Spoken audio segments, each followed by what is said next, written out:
Are you gonna have another performance before? I will. No, I already been planning them. Hey, the one for Mikaela, that was the one. Every man in my family was like, "Who is that?" It won't be Spice Girls, I'll tell you that much. Oh, she's starting. Sean didn't even catch it. I did. Shout out to Ennis. Shout out to the Spice Girls. He fighting on. He fighting on the Zone this coming weekend. In a rematch, and then shout out to Matias and Ramirez. They fight on PPV.com. The song "Wanna Be." All right, she came out to that. So now do y'all thing. What you came out? You came out to Cardi B. I came out to Cardi B. Yeah. That was lit. Tomorrow. Okay. It was lit. Yeah, the moment and everything. You ain't never had one of those. You should have came out dancing like that. My thing. You should have came out moonwalking. Moonwalking. But no, that was and then then Mikaela came out to Spice Girls. I want to see a rematch because I know you got something for her. There's chemistry there. You can't create a natural y'all can't let that rivalry. go. Yeah. Women's boxing don't have that. And I agree 100%. I think that's what sold the fight. That's why 2 million people tuned into that fight, and there was 2 other fights going on. So listen, you get past the night, and there's a week that goes by, or a couple weeks go by, whatever. When did it hit you, like, of you being able to recognize, like, damn, how competitive the fight was, or how was the fight harder than you expected to be, easier than expect? Like, when did you like finally reflect on it and say, man, like, that fight was this or that? I feel like I still kind of do that sometimes now in this moment, but I would probably say maybe going back home, and then finally watching. For me, I don't really like to watch my fights, but when you have to sit down and you actually watch it, I'm cringe when I see myself, and I'm like, oh my gosh. Yeah. But then I realized, I'm like, dang, like for me, I thought it was easier than what I thought it was going to be. You usually say that. Yeah. Yeah. Just disrespectful. It was just easier, just in terms of the buildup. I mean, the first fight got canceled and we went back. To this day, I needed that. Mm-hmm. No, maybe people don't know, but I needed that. That was God telling me, I got you. Yeah. Literally, because I went through so much prior to that first fight. And when the queen passed, rest in peace, I said, okay, you have another chance. Mm-hmm. And I had another chance to go back and to really dial in on a few things that I was missing. So when I went back into that fight, I knew it was my time. This was my make or break it fight. This was it. That was one of the biggest questions that was, proposed around the world when that fight being postponed was, does this benefit anybody? That benefited you having the fight postponed. Absolutely, it benefited me. Because can we ask why? I would say because, like I mentioned, just the build up on the first fight, I don't think I was mentally ready. Mm-hmm. Not in so far fighting her, but what I was going through personally at that stage in my life. Mm-hmm. I was in the mix of changing trainers. Mm-hmm. So when that second fight came through, I'm like, bet, I feel confident. You have more I feel time. in control. Yeah. Mm-hmm. It was just back to that safety space that I really needed. And it was game over. I already told myself in my mind, I won the fight.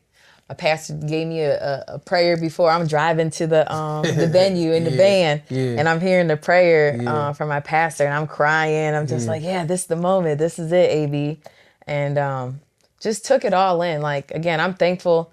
I'm happy that we were able to build that fight up the way we were, because it put a lot of people on notice. A lot of people know that fight who didn't ever watch boxing. You never had a build up like that, right? No. Right. So when the bell ring, coming into the center of the ring, did you feel that same energy that you have felt in the build up? Oh yeah. And then I know you said for you, you never came down, but could you see a change in her at all through that fight? Oh yeah, listen, that first round, I was hyped. That jab was popping. I said, yeah, like I was talking. I feel like it was like, and you won the first, she won the second. It was like a back and forth kind of thing. I said 7-3. Yeah. 7-3 if I'm being nice, 7-2. Yeah. How much was y'all talking in that fight? Before or in the fight? I didn't think y'all was gonna make it to the fight. No, she wasn't saying nothing in the fight. Okay. I know I was, because I was hype, and I'm just like, the jab was just coming off so clean. I remember coming back at the fourth round, and Tony was just like, calm. That kind of pissed me off. He told me to calm down a little bit. Yeah. Like, just calm down. Like, I'm like, all right. And I swear I was down in the 4th round because he told me that because I was hyped. But like, I was in my own world. But I controlled it though. I wasn't like outside of that. I didn't let that control too crazy. get out of Asking both of you guys. Establish a jab, the jab is everything, and I knew I just had a better jab. You guys ever went to the corner and didn't hear nothing? Yep. You was just there for that minute. Yep. And got right back up.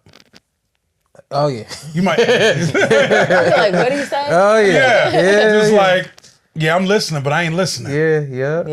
I'd be like, that happened to me when I had my first loss. I was so lost in the corner. And I'm like, I'm telling the trainer, yes, sir. I'm like, I ain't never told this man yes, sir, ever Same in my with life. me. And y'all know how loud my dad is. And y'all know how belligerent my dad can be in my face, probably this close to my face. And I'm like, I got you. I got you. The difference between Alycia and you, Shawn, is your dad, I got a kid. You're not listening, bro.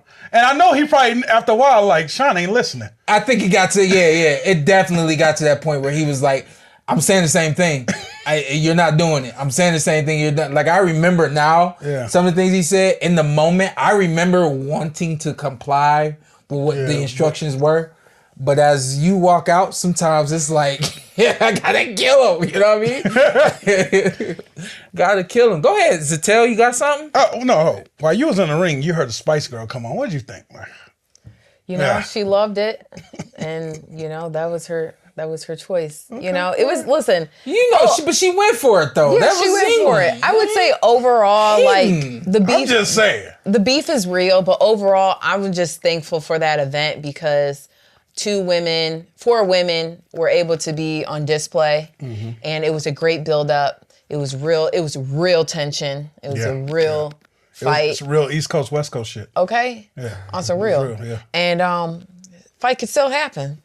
Hey, Number 2. You guys got to. And bring it to boxing needs rivalries. We do. And we personalities that contrast and styles that can, Yeah, I listen, I love it. Where would you like, in Vegas? With a chip. I want to fight in Vegas. Okay. I've yet to fight in Vegas. That fight is beautiful or New York. in Vegas.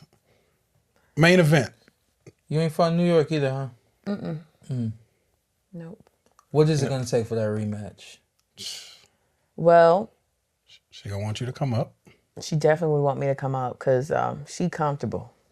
47 is where she's at, right? She's And at got herself a 47. title. Yeah. Yeah, she got herself a title. Yep. That's a problem for you? It's never a problem, Shawn. Cool. Okay. This is what we say while we're on interviews. It's never a problem. Again, I like to fight. If we could run that back again, absolutely. What is it? I'm not opposed. It's worth the money. It's worth everything. And it's the main event. Don't be trying to get. I don't want a co-main. Shawn, no, I don't even go to fight. Who you signed with? yes. And I'm pulling up to that. Shawn, no, I don't go to fight. And I'm pulling up to that. Yo, you just want one fight on the night. I'm not one of them type of dudes that's another bullshit about boxing. Men just be like, don't respect women. I was raised by a strong black woman. She ain't playing shit. So I got respect for women fighting. And I'm like, that fight right there, I've been praying for this fight. Every night I say my prayers, pray for my family, and pray for that fight. I love it. I think for me, I think the 2 things I want most in boxing, I want to see Gary Russell back in the ring. Come on, man. And I want to see a rematch with you and Mikaela. I think that those might be. I've never wanted things in boxing. I'm like, whatever y'all get, because I know how boxing is. We'll take whatever. It makes so much sense. But I don't know. Oh yeah, and I want Tank and Shakur. I really want Tank and Shakur. I want Tank and Shakur more than I want you and Mikaela. But y'all right behind them. And I like that. And then I want Gary back. Gary on the back end, all that. I think I hope it all ends well too. Like you guys continue to put on great fights with each other, and then have that Ray Leonard, Tommy Hearns at the Hall of Fame banner. Like I'll beat your ass still. Oh, it's never going. But then there's that respect there and that. Another thing, Bomb. But that's not till you guys are retired. There's no picture of you getting hurt with a jab on the internet, but there's a picture of you getting got. Well, with you a see, jab. it's crazy. That was her promotion show, so they didn't want to show too much of AB. But that's cool. Okay. Well, I just want to make sure you was pumping up your Hey, jab like watch it was. watch the video. Hey, I think I had you win that fight. somebody's 6-4. bleeding. It's a great someone's picture, not. though. Oh, well, it's It was the best moment of my life. Literally, I told Damn. everybody. It was Damn. like I've been swimming underwater for so long and I needed a breath to come up. And real shit, there was a cameraman to my left and I turned and I told myself, AB, put your hand up because you won the fight. Yeah.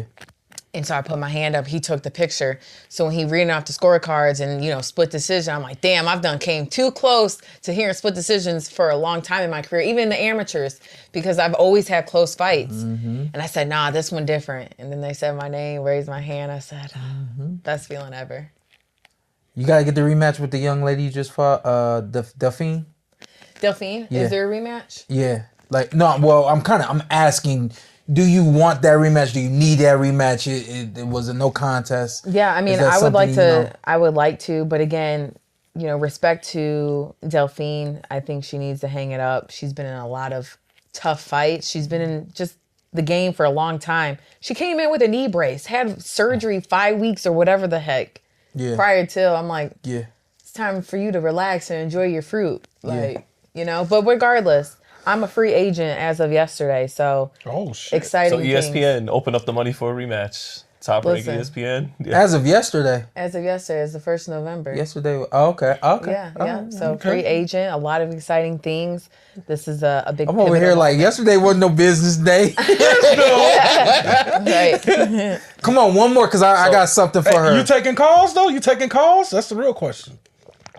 Taking calls for what? Like, are you Promotion trying to companies. get signed, or Oh. the free agency Listen, thing? the opportunities are amongst us. So again, I'm at the stage now in my career who's been in bad contracts to finally be out, to be free at last. I feel I'm in control now. So it's just like everything moving forward has to make sense. It's all about structure. It's all about being strategic and gaining the most out of these next 3 years.